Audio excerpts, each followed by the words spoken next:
Le ministère malien des Affaires étrangères a convoqué mardi l'ambassadeur de France après les propos jugés regrettables et inamicaux d'Emmanuel Macron à l'encontre de la junte militaire au pouvoir. Le président français a appelé plutôt à ce que l'État revienne au Mali.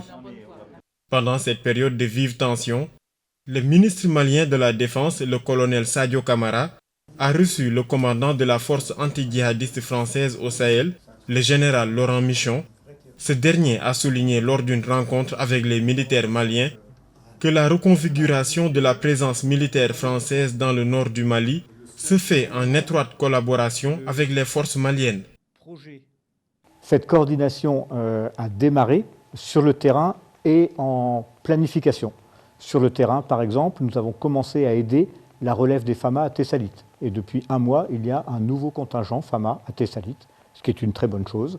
Comme nous avons aidé au déploiement des FAMA à Ménaka, une autre emprise du Nord, avec un bataillon de l'armée reconstitué qui est désormais en place, ce qui est encore une fois une très bonne chose.